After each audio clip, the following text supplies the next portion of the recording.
Sayyidina Abu Bakar Siddiq yang sangat tahu dengan binaan, ajaran, didikan daripada Nabi kita Muhammad SAW, di mana beliau berkata, "Urqubu Muhammadan fi ahli baitih." Hendaknya apapun yang kalian ingin dapatkan daripada Nabi, carilah di dalam keluarga Nabi Muhammad. La an asilah ala Nabi SAW ahabbu ilayya min an asila silati atau qarabati. Menyambung keluarga Nabi SAW lebih aku cintai daripada aku menyambung kerabatku sendiri. Mereka para zuriat Nabi SAW yang ada di antara kita merupakan kelanjutan rahmatnya Nabi untuk umat ini. Adanya mereka di antara kita supaya Nabi Muhammad lebih luas lagi memberikan syafaat dan rahmat kepada umatnya.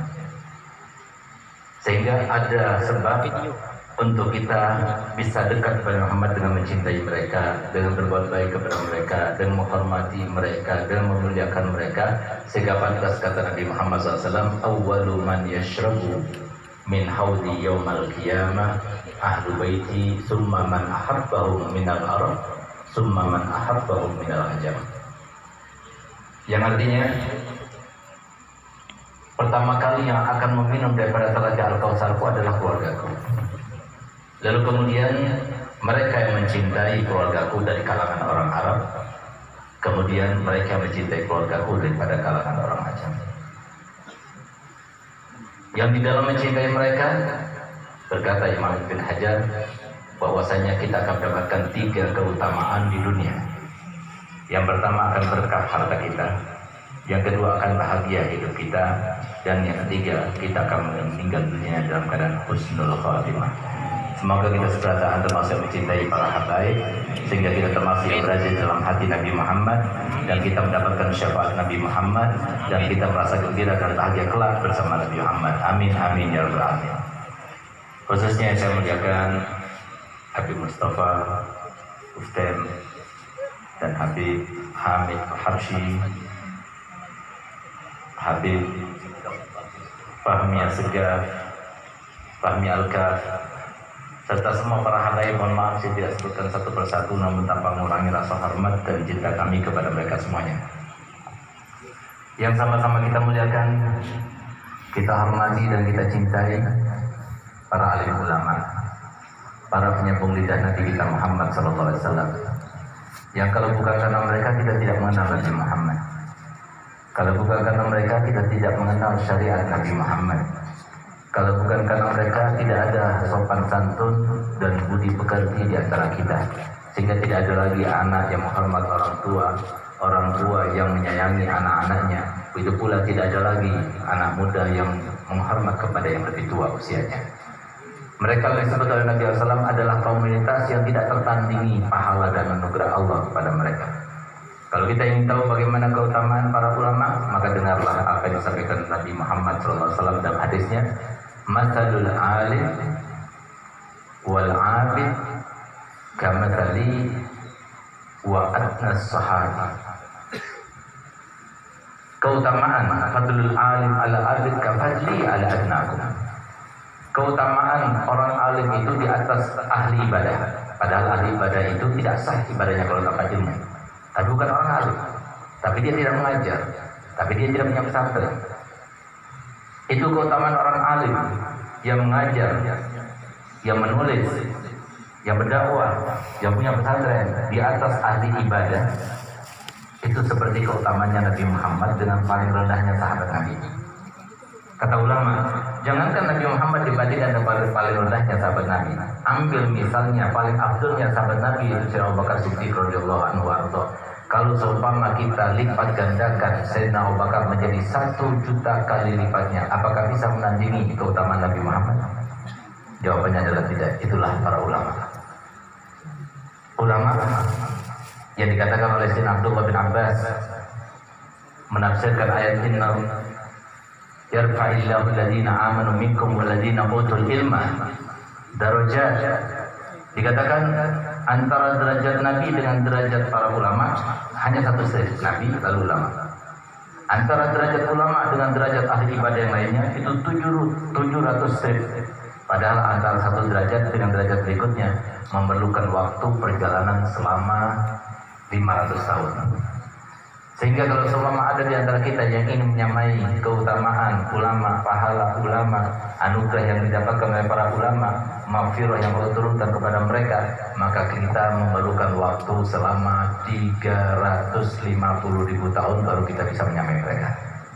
Sehingga pantas mereka itu adalah satu-satunya yang sekarang kita bisa bertemu muka, bisa berinteraksi dengan mereka yang akan memberikan syafaat, membantu Nabi kita Muhammad SAW kelak di akhirat. Semoga kita semua termasuk yang menghormat kepada para ulama. Semoga anak-anak kita semuanya insya Allah menjadi para ulama. Dan semoga kita termasuk yang memperjuangkan para ulama, ikut berjuang dengan para ulama, menyenangkan para ulama, membahagiakan para ulama, hormat kepada para ulama. Dan semoga kita semua termasuk yang meninggal dalam keadaan cinta kepada para ulama. Amin ya rabbal alamin. Khususnya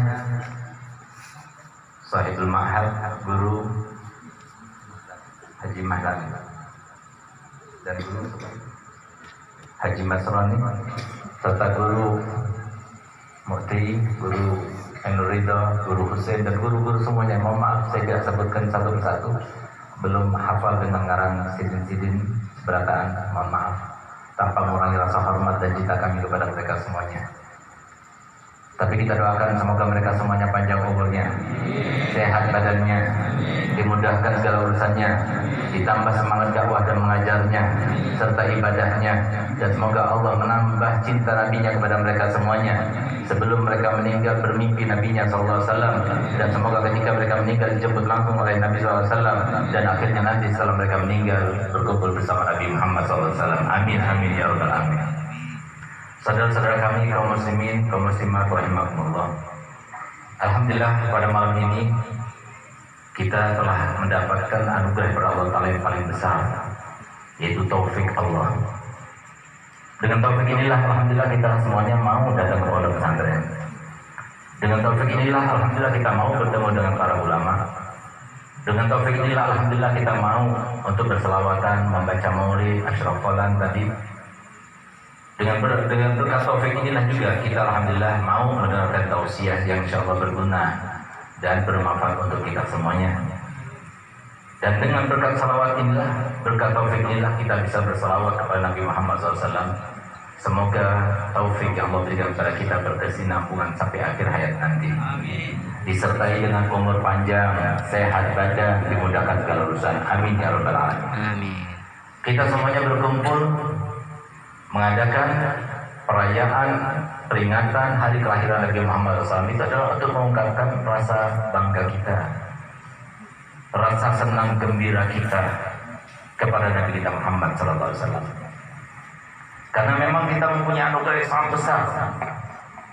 Yang kata Imam Dibai, kalau kita ingin membalas jasa Nabi SAW untuk umatnya yang telah dilakukan untuk kita semuanya, maka seumpama sepanjang masa kita itu sujud di atas api, maka belum bisa kita itu membalas dan berterima kasih kepada Nabi kita Muhammad SAW.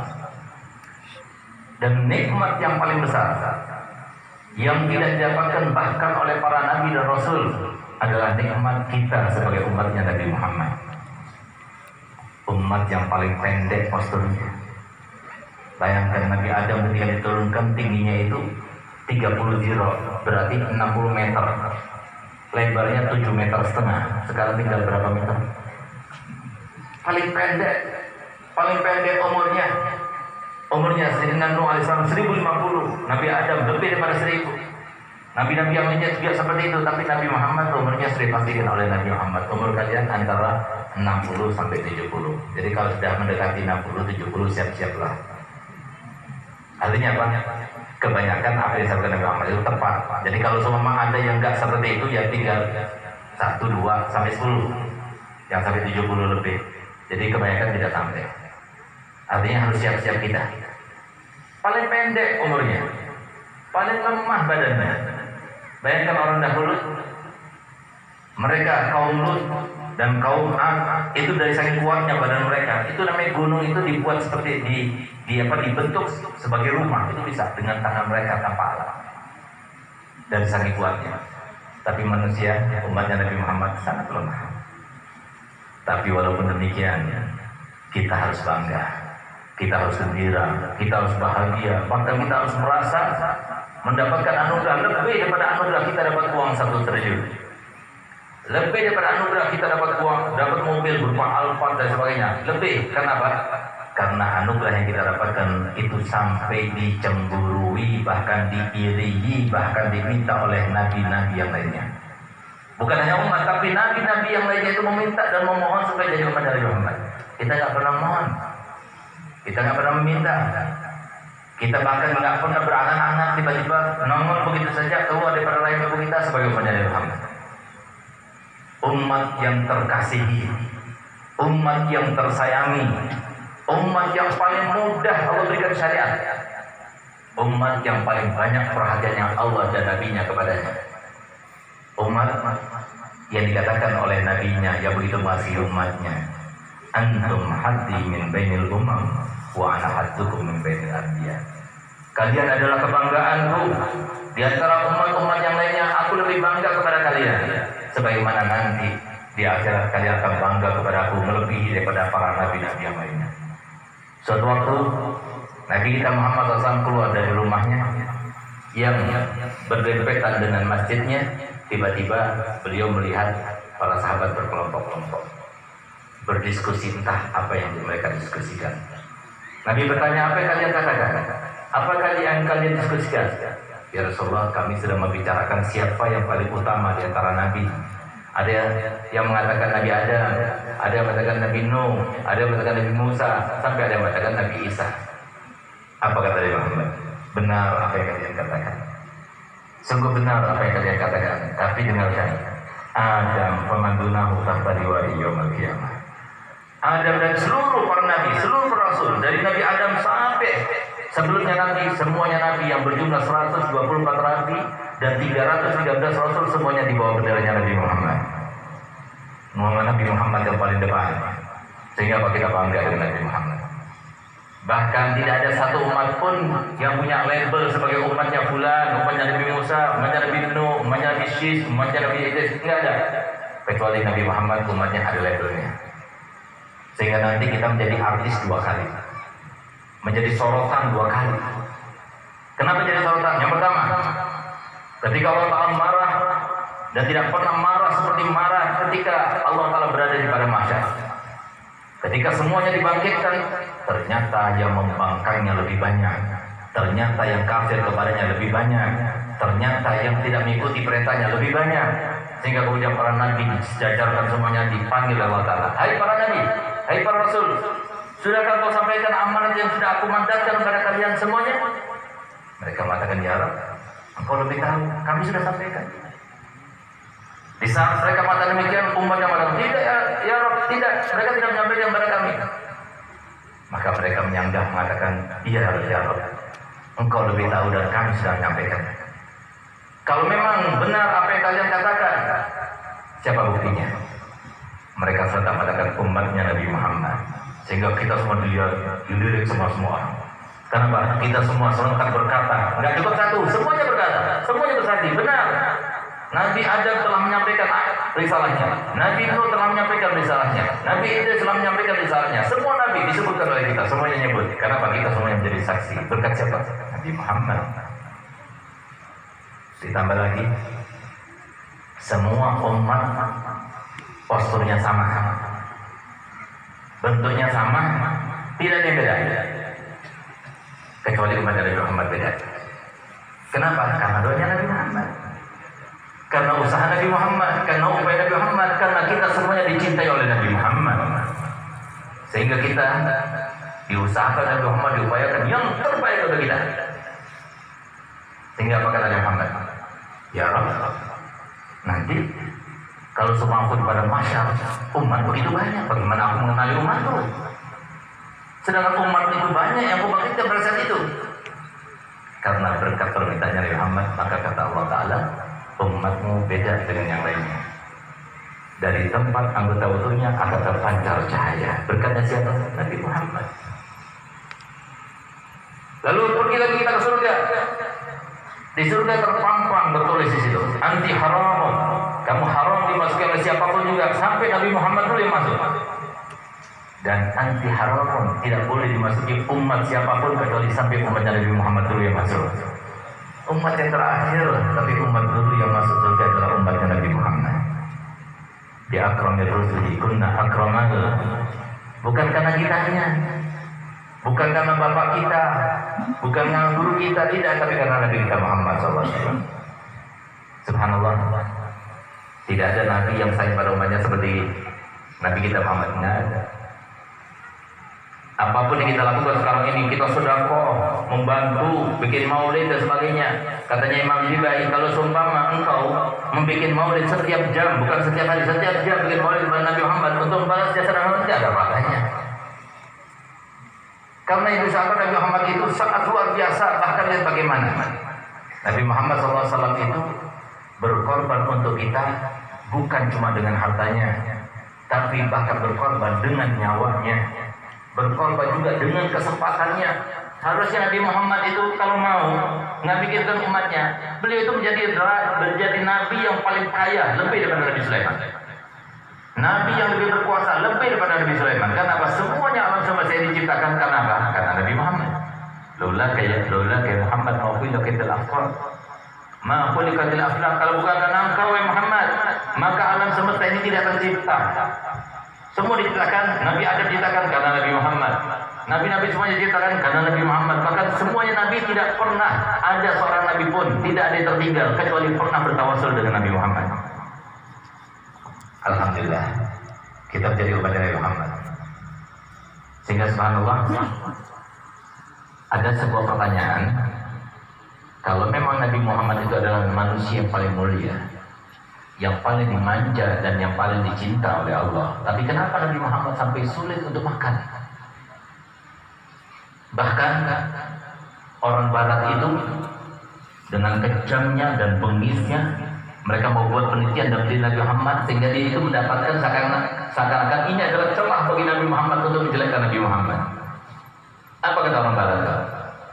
Nabi Muhammad tidak pandai memanage keuangan, sehingga di akhir umurnya dia itu sampai tidak makan 2 bulan. Yang dia makan adalah air dan juga kurma. Itu dikata mereka. Tapi jawabannya bukan seperti itu. Nabi Muhammad ingin membaur dengan seluruh umatnya. Siapapun kita, itulah Nabi Muhammad.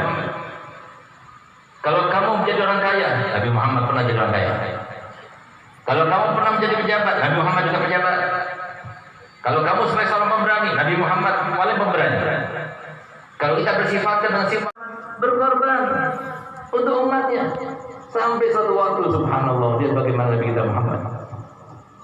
Beliau melaksanakan sholat subuh dalam keadaan tertatih-tatih, lambat sekali gerakannya. Mau ruku lambat, mau sujud lambat, bangun dari sujud lambat. Bahkan tampak bunyi-bunyi dari dalam badannya, entah dari mana itu bunyi-bunyi itu. Sehingga begitu salam, langsung sahabat-sahabat yang besar itu mengulinya, Muhammad, ya Rasulullah, engkau sakit? Engkau sakit ya Nabi? Tidak sakit.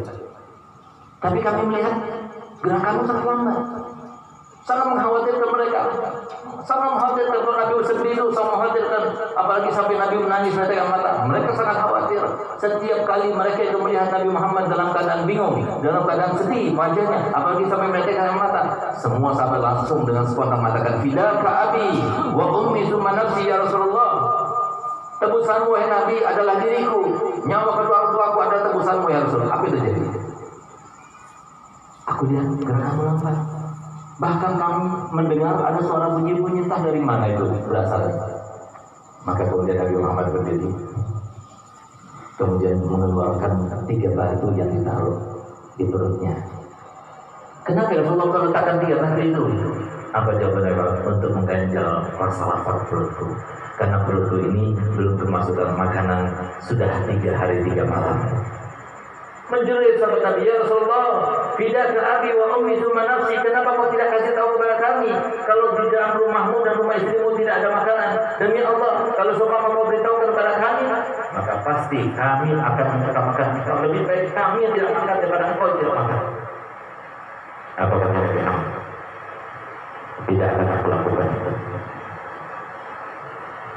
tidak akan aku lakukan ya semacam itu.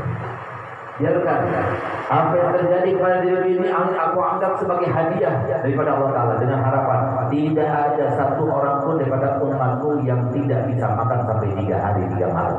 Ada di antara kita dia makan 3 hari 3 malam? Sudah digantikan oleh Nabi Muhammad. 3 hari 3 malam. Betul tidak? Itu cintanya Nabi Muhammad. Kalau ingin tahu bagaimana ungkapan cintanya Nabi Muhammad, dengarkan baik-baik. Nabi Muhammad bersabda, "Wallahi inilah arhamukum rahmatan asyaddu min rahmati abaikum lakum wa min anfusikum li anfusikum." Demi Allah, aku ini mencintai kalian semua melebihi daripada cinta orang tua kalian terhadap kalian, bahkan melebihi daripada cinta orang tua kalian, melebihi daripada cinta kalian sendiri terhadap diri kalian. Apakah Nabi SAW seperti orang sekarang ini yang banyak ngaku-ngaku tapi tidak ada buktinya? Tidak. Nabi ungkap buktinya, bahkan diawali dengan sumpahnya. Wallahi law yushaku ahadukum bi syaukatin fi rijlihi la ajidu ala ma fi qalbi.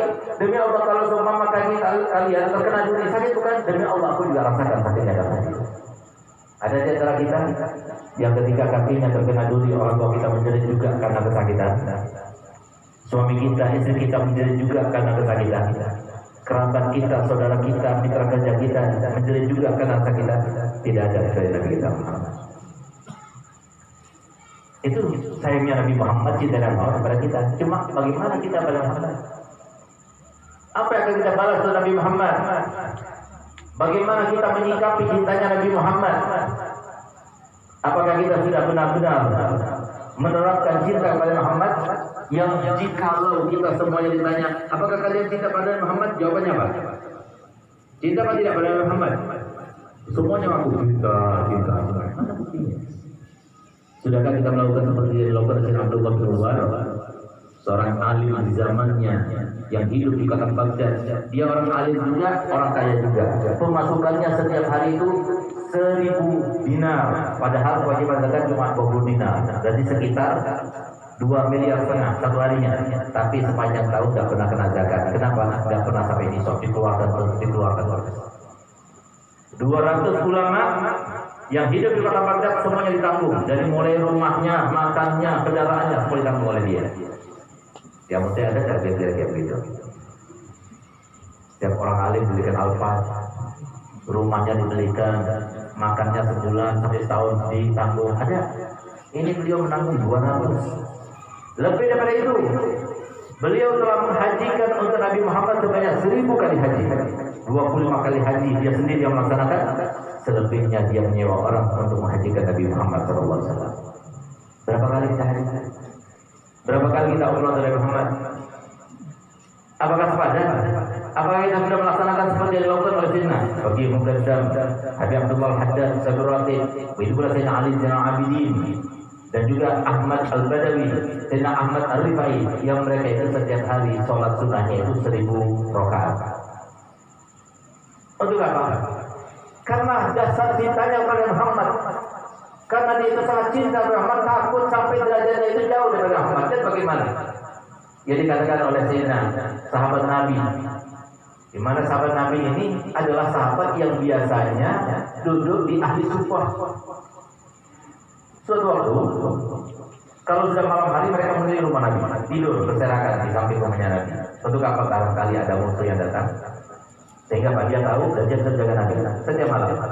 Sampai akhirnya turun ayat yang berbunyi, Wallahu ya'simuka minan nas. Allah sendiri yang akan menjagamu wahai Muhammad daripada seluruh manusia. Maka oleh saat itu kata Muhammad, sudah mulai saat ini setelah turun ayat ini sudah kalian tidak usah jaga aku. Allah yang menjaga aku sendiri. Tinggal satu orang, dia tetap di situ. Akhirnya dia bangun malam, ngajarnya kok lihat kok masih ada. Kita tanya kenapa kok di sini? Sudah aku bilang kok saya jaga. Kerja sama aku di sini bukan untuk menjaga. Barangkali engkau pada malam hari engkau membutuhkan pelayanan dari aku siap untuk melayani. Senang Nabi Muhammad. Maka kemudian dia bertanya. Karena senang Nabi Muhammad, dia menyodorkan pertanyaan permintaan. Kita kepada aku akan berikan. Kalau begitu ya Rasulullah, aku minta supaya aku tinggal bersamamu satu surga bersamamu. Permintaan yang luar biasa. Berat itu, nggak gampang, nggak mudah. Itu yang menjadikan inspirasi bagi ulama. Kenapa mereka itu sampai sholat 1000 rakaat, sampai seperti Abu Hajjah ketika mau meninggal dunia, ya mengantunkan qasidah-qasidahnya yang berbunyi tafidu uyuni bidumu'i sawaqibi wa ma lil aqi ala khairin zahibi, telah mengalir mataku dengan air mata yang bercampurkan dengan darah. Karena apa? Air mata yang penuh dengan penyesalan. Waktu-waktu berlalu tidak diisi dengan kebaikan. Padahal Abu Hajjah itu ketika akan meninggal dunia, beliau itu berkata, saya ingatku terlintas berbuat makruh saya tidak pernah. Apalagi berbuat makruh, apalagi terlintas buat haram, apalagi sampai berbuat haram. Dari mulai umur 6 tahun sudah biasa melaksanakan 200 rakaat, tapi beliau menangis, sedih. Kenapa? Takut tidak sederajat dengan Nabi Muhammad. Lalu apa kata Muhammad kepada sahabat tersebut? Ainuni, tolonglah aku. Permintaanmu saya akan usahakan, saya akan kawal, tapi bantulah aku jika suatu sujud dengan banyak sujud. Sudahkah kita melakukan seperti yang Abu Hurairah Rabi'ah Al-Adawiyah yang begitu cinta kepada Allah dan cinta kepada Nabi Muhammad sehingga tidak mau terpisahkan? Sampai-sampai dia wanita yang paling beruntung. Kenapa? Karena dipinang oleh raja wali pada zamannya, yaitu Sayyidina Hasan Al-Basri.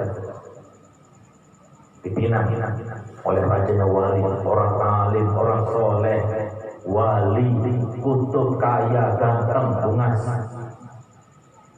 Apa kata dia? Oh maaf, bukannya aku menolak, tapi aku sudah tertanam di dalam hatiku cinta kepada Allah dan Rasulnya, dan tidak ada tempat lagi bagi manusia. Takutnya dengan aku mengiyakan permintaanmu, akhirnya terganggu cinta ini, dan malah aku berbuat dosa kepadamu, dan itu akan menghalangi aku pada Allah dan Rasulnya. Itulah tepat sekali ditawari lokal. Ini salah satu saudara. Lihat bagaimana mereka itu. Kenapa mereka melakukan semacam itu? Karena takut dipisah dengan Nabi Muhammad.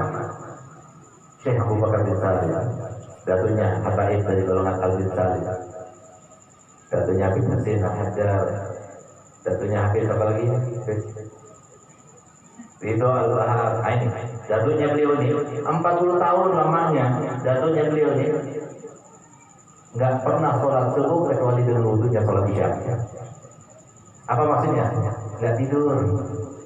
Apa yang dilakukannya? Beliau dari tempat iman pergi ke Tarim, 14 kilo kira-kira, jalan kaki. Ada masjid, diisi airnya, diisi kamar mandinya. 40 tahun namanya, 360 masjid di kota Tarim semua diisi. Dan seumur hidupnya beliau tidak pernah melihat langit. Seumur hidupnya tidak pernah melihat langit. Kenapa? Malu kepada Allah. Orang seperti itu malu. Ataukah kita yang patut bermalu pada Allah? Berapa masjid telah kita lakukan? Tapi lihat bagaimana beliau. Kenapa beliau melakukan ini?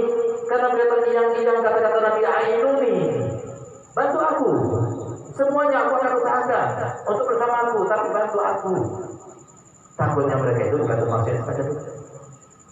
Apalagi sampai yang tidak sayang kepada cucu Nabi, yang Muhammad kepada zuriat Nabi. Sudah dikatakan orang alim karena ilmunya Nabi, sudah dapat gelar orang alim karena ilmu datuknya, tapi kemudian anaknya datang lalu tidak dihormati dan dia dimuliakan. Apa kata dia Hamil? Para asatidzah, para guru, para kiai, itu mereka itu seperti yang dibangunkan toko oleh Nabi Muhammad. Bukan cuma dibangunkan, tapi diisinya pun diisi. Lalu kemudian datang anak cucunya Nabi Muhammad kepada orang itu. Bagaimana kira-kira balasannya? Kita lihat bagaimana sahabat Sayyidina Abu Bakar Siddiq, Sayyidina Umar bin Khattab, itu pula sahabat lainnya, bagaimana cintanya kepada keluarga Nabi. Didikan Nabi Muhammad. Adibu waladakum ala hubbi nabiyikum wa ala hubbi ali baiti nabiyikum. Hendaknya didiklah kalian, anak-anak kalian untuk mencintai Nabi kalian. Lalu siapa? Dan mencintai keluarga Nabi kalian. Kenapa? Karena Nabi terganggu. Nabi itu adalah seorang manusia biasa. Itulah karenanya Nabi sama mengatakan innama ana basyarun mislukum, sama seperti kalian. Artinya Nabi juga punya perasaan. Gimana kecewanya Nabi Muhammad? Kita mulia dengan Nabi Muhammad, lalu kemudian anak cucunya kita lecehkan, kita hinakan, kita rendahkan, kita tidak hormatinya, kita tidak muliakan. Dan alangkah senangnya, alangkah bahagianya Nabi Muhammad kalau cuma ada di antara anak cucunya yang sama seperti sekarang. Lalu datang bersama anak belum. Setelah saya mengasih khutbah begini, pulang-pulang disengkap kakinya jatuh. Kira-kira saya marah atau tidak? Saya tidak marah, karena saya punya ilmu. Cuma saya kecewa. Kalau diundang lagi sama bodoh ini, saya nggak datang lagi. Kenapa? Saya masih biasa, saya punya perasaan. Itu. Makanya Nabi Muhammad mengatakan, Inna ma'ala basyur bisruh. Oleh karena itu, coba lihat bagaimana Sayyidina Umar bin Abdul Aziz yang dianggap oleh para ulama sebagai khalifah yang ke-6 setelah Abu Bakar, Sayyidina Abu Bakar, Sayyidina Umar, Sayyidina Utsman, Sayyidina Ali, Sayyidina Hasan bin Ali bin Abi Thalib, dan Sayyidina Umar bin Abdul Aziz. Inilah 6 khalifah yang semuanya itu cuma 30 tahun kata Nabi Muhammad SAW. Subhanallah, Sayyidina Umar bin Abdul Aziz suatu waktu ada kedatangan tamu. Tiba-tiba kemudian kedatangan tamu yang lainnya. Tapi tamu yang lainnya itu yang kedua, dia lebih hormati, dia lebih muliakan. Bahkan di antara tamu itu ada anak kecil yang ternyata dia itu masih umur 9 tahun atau 10 tahun. Diletakkan di sampingnya, dihormati, dimuliakan, dia tunduk di depannya anak itu. Maka kemudian setelah pulang, maka kemudian menteri-menterinya, orang dekat itu bertanya, wahai Imam, wahai Amirul Mukminin, kalau engkau menghormati para tamu yang kedua itu yang datang dari Madinah, karena mereka datang dari kota di mana di situ ada jasad Nabi Muhammad SAW, kami tidak merasa heran.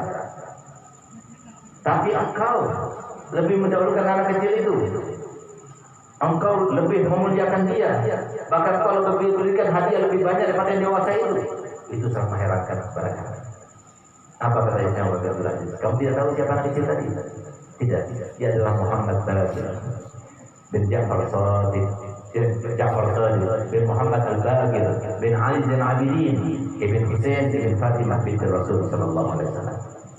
Demi Allah, malam ini yang aku lakukan kepada anak tersebut dengan harapan terkiang-kiang di dalam telingaku sebuah hadis Nabi, Fatimah bint minni yasurruni man yasurruha wa yabiduni man yabiduha. Demi Allah, aku berharap dengan aku muliakan dia, Nabi Muhammad senang dan bangga dengan diriku. Baik, kami mengerti sekarang. Tapi herannya kenapa sih anak kecil tadi begitu keluar semua cubit sampai dia berdiri. Sambil tersenyum dia bilang, gelia saya cubit dia supaya dia ingat terus kepada saya, sehingga nanti kali di pada masa dia ingat saya, sehingga saya mendapatkan syafaatnya. Siapa beliau? Saya Umar bin Abdul Aziz. Ini adalah didikan Nabi Muhammad, didikan sahabat Nabi Muhammad. Oleh karena itu, apa yang akan kita lakukan dengan Nabi Muhammad? Setelah Nabi mempertaruhkan nyawanya, mempertaruhkan kesempatannya, mempertaruhkan semua kebaikannya, bahkan Nabi bersabda, tidak ada seorang Nabi pun kecuali sudah pernah diberikan 3 doa pasti dikabulkan, dan semuanya digunakan. Kecuali aku, 3-tiganya tidak ada digunakan. Untuk apa? Syafa'atan bi ummati yaumil qiyamah. Aku simpan nanti kelak nanti di hari kiamat. Suatu waktu pernah Nabi kita Muhammad SAW keluar dari rumahnya dalam keadaan wajahnya berseri-seri, tersenyum gembira, bahagia. Sehingga ketika sahabat sendiri melihat wajah Nabi yang sedemikian rupa, maka kemudian sahabat mengatakan, ya Rasulullah, kami tidak pernah melihat wajah yang berseri atau tersenyum seperti ini. Apa yang terjadi Rasulullah? Bagaimana aku tidak gembira? Wahai Abu Bakar, bagaimana aku tidak senang? Karena pada malam ini telah turun sebuah ayat, wala sawfa yu'tika rabbuka fatarda, dan pasti Allah akan memberikan kamu sampai kau ridho dan ridho. Di saat itulah Nabi Muhammad SAW berkata, wallahi inni la ardu wahidan min ummati finnar. Demi Allah, aku tidak rela satu saja daripada umatku berada di neraka, aku tidak rela. Itu cinta dari Muhammad kepada kita. Apa yang kita lakukan dengan Muhammad? Paling tidak Pak, perhatikan anak-anak kita. Kalau Bapak tidak cinta kepada anak-anak Bapak, ketahuilah bahwasanya Nabi Muhammad sangat cinta kepada mereka. Sekarang banyak orang tua jadi cinta pada anak-anaknya. Bahkan ini adalah zaman disampaikan Nabi Muhammad 1400 tahun yang lalu. Sayati alaikum zaman halakul rajuli ala yadai abawai. Bakal datang suatu zaman di mana kebinasaan seseorang itu tergantung pada kedua orang tuanya. Kenapa? Salah dalam memberikan pendidikan. Bagaimana mungkin mereka itu akan selamat? Bagaimana mungkin mereka itu akan bahagia? Bagaimana mungkin mereka itu akan sampai cita-citanya dan harapannya? Kalau mereka itu selalu berdosa dan berdosa, meninggalkan kewajiban dan kewajiban, bagaimana mungkin mereka akan melaksanakan kewajiban? Bagaimana mungkin mereka akan menjauhi segala larangan? Mereka tidak tahu kewajibannya apa, larangannya apa. Jangan salahkan mereka di luar sana. Mohon maaf, antum-antum yang mengajar di Darussalam, antum-antum yang belajar di Darussalam, begitu pula di pondok-pondok pesantren yang lainnya. Kalau di luar sana ada yang pacaran, itu siapa? Itu saudara kita. Kewajiban kita atau peraturannya. Mereka saudara kita, mereka dicintai oleh Nabi Muhammad. Kalau kita tanya pada mereka, kamu nggak tahu ya kalau pacaran itu hukumnya haram? Mereka dengan polosnya aku mengatakan nggak tahu. Emang nggak tahu mereka? Kewajiban kita. Ini bukan zamannya kata Habib Ali bin Asatov. Bukan zamannya kita menunggu orang datang lalu belajar pada kita. Zamannya sekarang kita harus keluar untuk memberitahukan kepada mereka bagaimana caranya supaya pengaruhnya Nabi Muhammad itu meluas. Sebagaimana pengaruhnya setan sekarang meluas dengan media internet, media TV dan sebagainya. Apa yang bisa kita lakukan? Yang punya harta dengan hartanya, kita sokong para ulama, berjuang para ulama, bangun pondok pesantren sebanyak-banyaknya di mana-mana. Harusnya begitu. Sehingga apa? Masyarakat tahu. Ketika masyarakat tahu, mereka mau melaksanakan. Ini kebanyakan masyarakat tahu. Saya ini pernah, mohon maaf, ketika saya berada di Bunkam, saya bertemu dengan Ketua Asosiasi Dokter Kalimantan. Saya ditanya dengan satu pertanyaan yang saya terkaget-kaget dan termangu dengan pertanyaan tersebut. Apa itu pertanyaannya? Saya mau tanya, kaum muslimin yang berjumlah 270 juta lebih itu, yang pernah berjumpa dengan ulama seperti sekarang ini kita duduk bersama para ulama, yang pernah bersama bertatap muka, pernah dengar titah kata daripada para ulama itu, dari sekian banyak, sekian juta di Indonesia itu berapa persen? Saya kaget karena nggak pernah dalam pikiran saya pertanyaan itu. Nggak pernah dalam pikiran kita para ulama, para dai ini ada yang meneliti yang semacam itu. Sehingga saya tanya, apa sudah ada penelitian masalah itu? Gak iya. Sampelnya diambil dari mana? Dari semua provinsi. Berapa hasilnya? Ternyata hasilnya cuma 15%. 86% tidak pernah ketemu sama ulama, nggak pernah duduk sama ulama. Jadi jangan salahkan. Kalau kita ketemu sama orang di jalanan sana marah-marah pada kita orang alim. Coba kalau orang tahu kita orang alim, nggak bakal dia marah-marah. Mereka tahu. Mereka nggak sadar. Pejabat, siapa mereka? Saudara kita. Para artis, siapa mereka? Saudara kita, bukan musuh kita, bukan. Mereka saudara kita. Kenapa mereka begitu? Tidak tahu. Apakah berarti mereka itu bukan umatnya Nabi Muhammad? Bukannya dianggap oleh Muhammad untuk masuk surga bersama Muhammad? Semuanya dianggap. Cuma sekarang ini kepedulian kita pada Muhammad itu di mana? Mana pada cinta kita pada Muhammad? Tunjukkan. Baru-baru ini ada salah satu daripada keluarga Abu Yahya Hasan. Dia itu bermimpi tepat pada malam haulnya Abu Yahya Hasan, tanggal 8 Safar. Bermimpi seakan-akan dia itu berjalan ke makam Abu Yahya Hasan dan baca Quran di depan makam Habib Hasan. Ketika baca Quran tiba-tiba dia menangis sejadi-jadinya. Entah apa sebabnya. Ketika dia sedang menangis, tiba-tiba terdengar suara daripada dalam makam saya punya abah. Suaranya itu apa? Suara bunyi begini. Dan ternyata suaranya itu adalah suaranya Nabi Muhammad SAW. Ma aktsara fasadu ummati fi hadzal zaman. Ma aktsara fasadu ummati fi hadzal zaman. Ma aktsara fasadu ummati fi hadzal zaman. Diulangi 3 kali sambil Nabi SAW itu menangis karena. Maka yang bermimpi itu tak kuat mendengar tangisan Nabi, dia berdiri dan dia berkata, ya Rasulullah, ini babu menjamnya awqati kullah lidakwah ila Allah. Aku akan habiskan waktuku semuanya untuk dakwah kepada Allah. Senang Nabi Muhammad. Keluar dari makam saya apa? Hasan. Kemudian yang bermimpi itu dicium jidatnya, lalu dipeluknya dan dikatakan, "Atarifu ya waladi, ma sababu qadati ummati fi hadzal zaman?" Tahukah engkau anakku, apa sebab kenapa umat sekarang ini banyak yang rusak dan jauh daripada jalan Tuhan? La ya Rasulullah, tidak ya Rasulullah. li'annahum ma yatamassakuna bi kitabillah madilla lahum. Karena mereka tidak lagi berpegang teguh dengan satu kitab yang tidak ada tandingannya. Ditanya, kitab apa ya Rasulullah? Dijawab oleh Nabi, Ihya Ulumuddin. Siapa yang ajar Ulumuddin? Hanya di pondok. Ajarkan Ihya Ulumuddin sampai ke fakultas-fakultas, perguruan tinggi, sekolah formal. Harus kita sampaikan. Kalau pemerintah tidak mau, ayo dekati. Itu baru kita cinta pada Nabi Muhammad. Tidak punya uang, ayo kita gunakan uang kita untuk menyokong perjuangan Nabi Muhammad. Ada bikin pesantren, jangan pesantren justru lembaga yang rumahnya Nabi Muhammad, tapi rumahnya, pondoknya jelek-jelek semua. Tanggung jawab siapa? Tanggung jawab yang di sekitar sini, yang kaya-kaya. Nanti akan dituntut mereka yang kaya-kaya di sini. Wah, ada pondok Darussalam rumahnya sudah mau rubuh dan sebagainya, dibetulin. Itu rumahnya Rasulullah.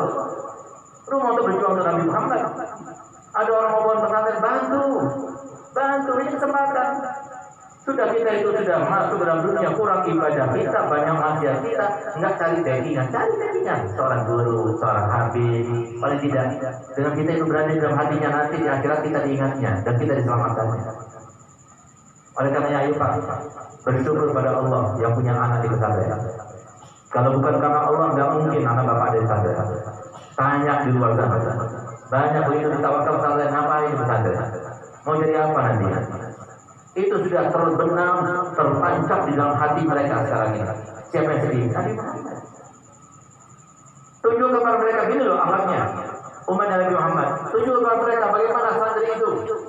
Rayu mereka supaya banyak, kita ajak supaya masuk dalam golongan Nabi Muhammad SAW. Itu yang harus kita lakukan. Para pejabat dengan jabatannya, para orang kaya dengan kekayaannya, orang yang ilmu dengan ilmunya. Jangan nganggur, kita keluar. Ngajar di mana-mana, tunjukkan akhlak yang baik, masuk ke pasar, masuk ke mana saja, supaya mereka itu, kenapa? Kita tidak punya kewajiban, kecuali hanya menyampaikan, memperagakan, menyampaikan dan memperagakan. Urusan hidayah itu urusan kita, urusan Allah Taala. Tapi wa ma alaina illal balagh. Kami tidak punya kewajiban, tidak menyampaikan. Beruntung bagi kalian. Semoga kenikmatan Allah Taala kalian belajar di Pondok Darussalam yang penuh dengan keberkahan ini tetap dijaga oleh Allah Taala.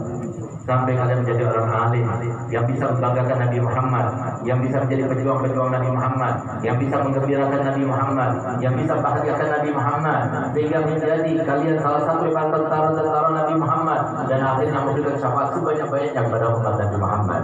Ya Allah, jadikanlah kami semua ya Allah termasuk yang bahagiakan Nabi Muhammad. Kami sangat tahu ya Allah melalui kekasih Muhammad SAW bahwasanya setiap hari Kamis amal kami disodorkan kepada kekasih Muhammad ya Allah. Ya Allah, jadikanlah kami termasuk yang banggakan, termasuk yang menggembirakan, termasuk yang bahagiakan ya Allah. Jangan sampai kami termasuk yang membuat sedih Nabi Muhammad.